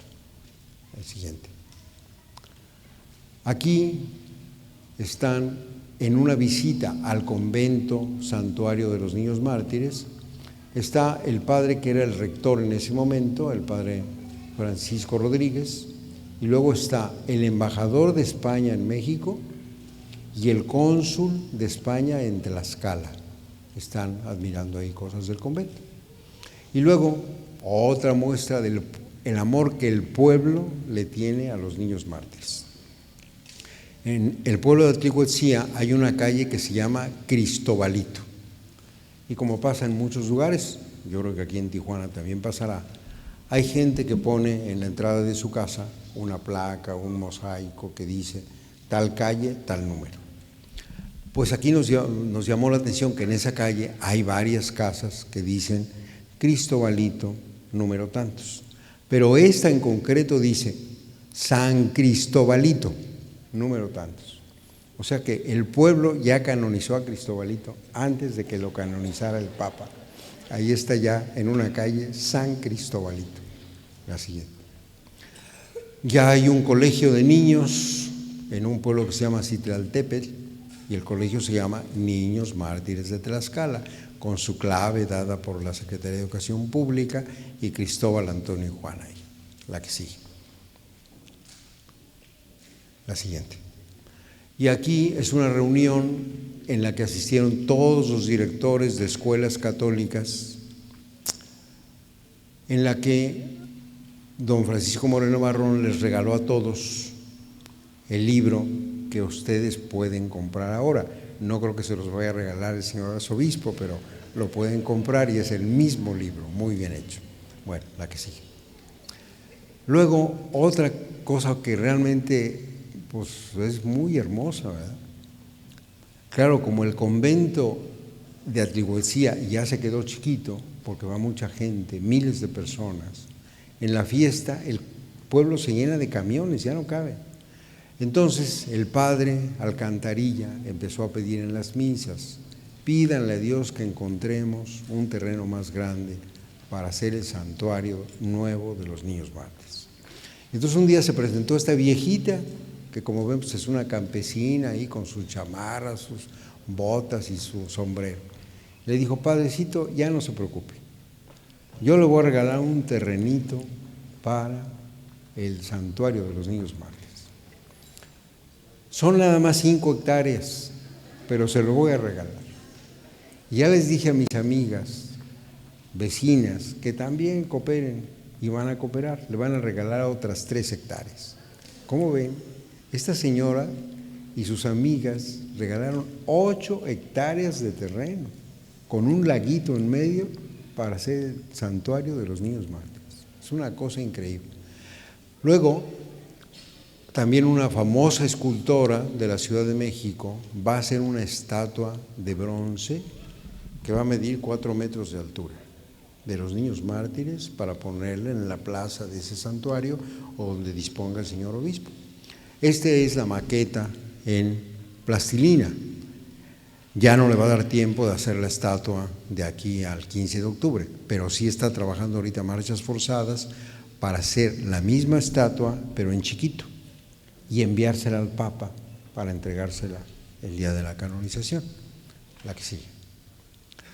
Y luego, cuando ya se vino para acá don Francisco y llegó el nuevo obispo a Tlaxcala, don Julio César Salcedo, caímos en la cuenta en una reunión que tuvimos con él de que nunca nos habíamos sacado una foto los miembros de la Comisión Diocesana Pro Canonización y aprovechamos para sacarnos. Aquí está el padre Alcantarilla, que fue el presidente de la comisión, el nuevo obispo, el administrador diocesano, padre Jorge Iván, un seminarista, Guillermo, un señor muy sabio de Tlaxcala, don Rafael García Sánchez, un servidor, el músico del que ya les hablé, el padre Hernán, perdón, no es padre Hernán, y el padre Tomás Morales. Y entonces, pues, hasta aquí llegan las diapositivas. Si hay alguna pregunta, encantado de intentar responderla, o alguna aportación, o alguna corrección que me quieran hacer, lo agradeceré mucho.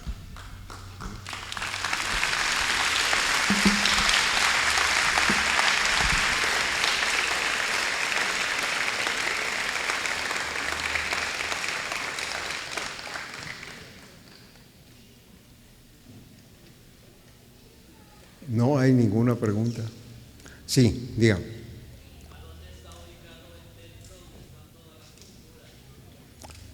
No, las pinturas están en diversos lugares.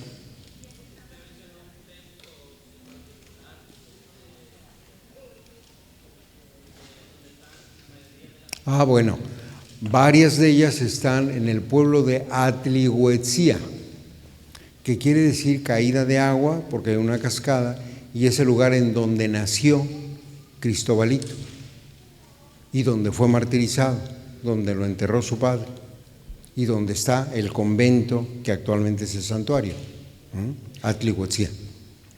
Muy bien. Bueno, pues si ya no tienen ninguna pregunta que hacer, dígame.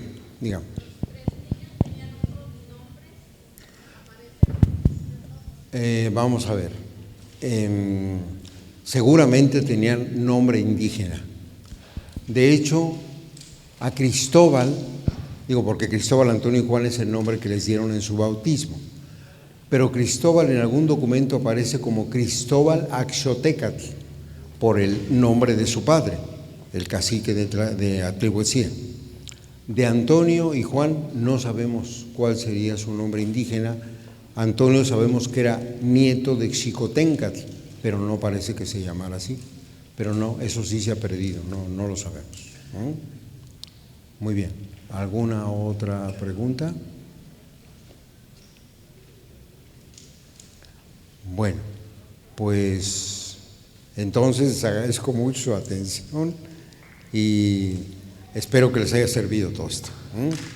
Quiero valorar esta conferencia en todo lo que significa.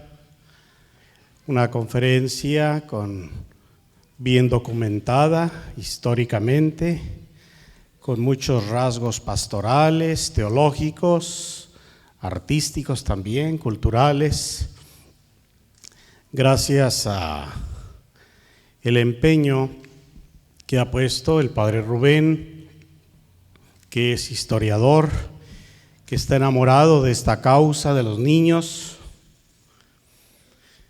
Yo tuve la alegría de pedirle como servicio y luego darle el nombramiento como vicepostulador de la causa de canonización de los niños mártires, Cristóbal Antonio y Juan, como también le di su nombramiento como postulador de la causa a Fray Giovan Giuseppe Califano, este fraile franciscano que está en Roma. Y puedo decirles de qué manera tan amorosa, dedicada, el padre Rubén se entregó por completo a esta encomienda pastoral que se le hizo. De manera que relativamente en poco tiempo esta causa fue adelante, Dios así lo quiso, no solo para el bien de la diócesis de Tlaxcala, sino para bien de todo México y del mundo entero. Recuerden, como nos ha dicho, que estos niños ahora son los patronos de la niñez mexicana. Por eso aquí en la Arquidiócesis de Tijuana tenemos que promover que particularmente los niños conozcan e imiten a Jesús a través del testimonio de Cristóbal, Antonio y Juan.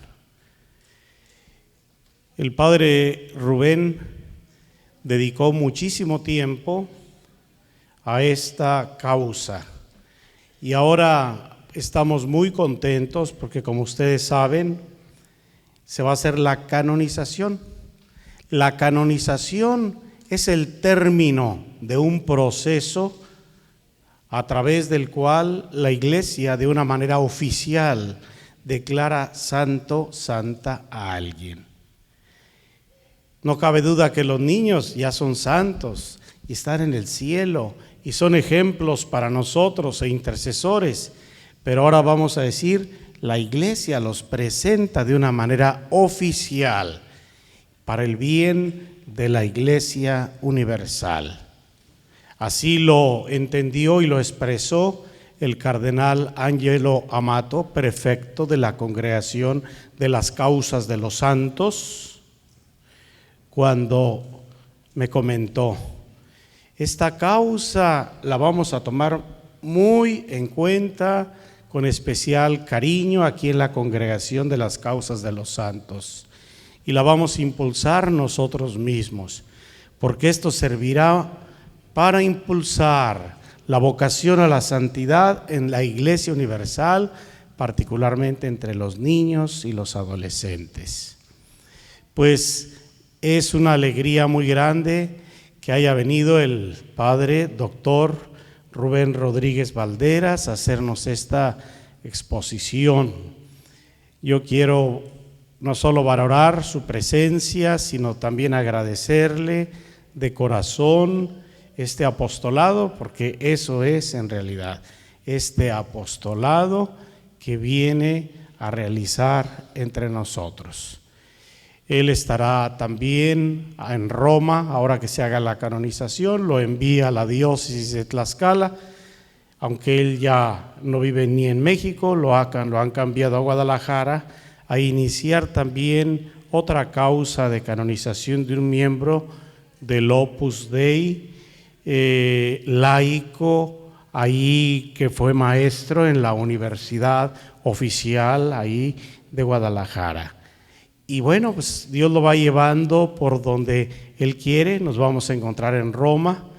Yo voy a ir también. El programa es muy sencillo, pero muy bonito. El día 14, la víspera de la canonización, va a haber un acto académico en el Agustiniano, ahí frente a la columnata, frente a San Pedro. Y en ese acto académico el padre Rubén va a dar una conferencia, así como Fray Giovan Giuseppe Califano. Y después del acto académico nos vamos a ir a Santa Andrea la Valle, y allí en ese templo yo voy a presidir las vísperas solemnes de la canonización con pues toda la gente que quiera asistir. Al día siguiente, la celebración central, cuando el Papa los va a canonizar, y después el lunes El cardenal Angelo Amato, prefecto de la Congregación de las Causas de los Santos, va a presidir una misa en la Basílica de Nuestra Señora de Guadalupe, en Vía Aurelia, ahí donde están los padres legionarios de Cristo, con la comunidad mexicana, para dar gracias a Dios por la canonización de Cristóbal, Antonio y Juan. Finalmente, el miércoles siguiente, 2 días después, será la audiencia semanal que el Papa da los miércoles en la Plaza de San Pedro o en el Aula Paulo VI, no sabemos dónde vaya a ser, y allí esperemos que los que van como peregrinos, especialmente los de México, tengan un lugar pues cercano para apreciar ese encuentro con el Santo Padre. Ese es todo el programa, todo muy sencillo, pero muy significativo. Quiero terminar señalando que lo que nos ha presentado aquí el Padre Rubén es como un fermento que yo confío dará fruto a su tiempo. Cómo desearía que todos los laicos, sacerdotes, religiosas conocieran a estos niños mártires y que aquí impulsáramos fuertemente su devoción en nuestra arquidiócesis. Así que, Padre Rubén, que Dios te bendiga, que te santifique cada día más y que sigas sirviendo siempre con amor a la Iglesia.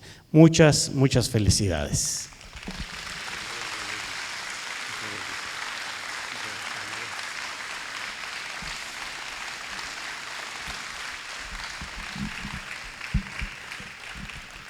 Yo también les quiero agradecer a todos ustedes su presencia, al señor director del colegio, don Gabriel Lozano, y por supuesto a don Francisco, que ha tenido la confianza de encomendarme este trabajo en el que yo soy el primer beneficiado. He aprendido mucho y pues los niños me han acercado mucho más a Dios. Ojalá que haga lo mismo con cada uno de ustedes.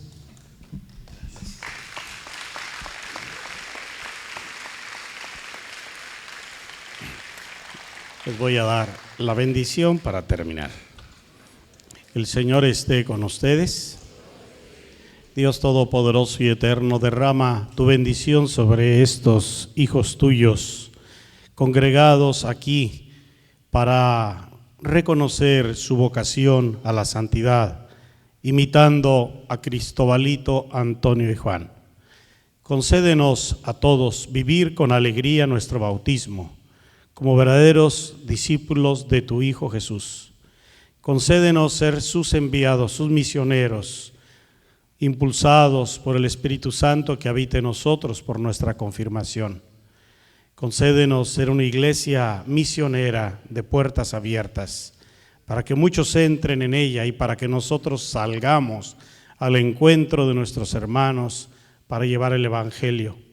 Y a todos estos hermanos, dales tu alegría y tu paz en sus corazones. Que tu bendición les acompañe siempre, en el nombre del Padre, y del Hijo, y del Espíritu Santo. Buenas noches, gracias, que Dios los bendiga a todos.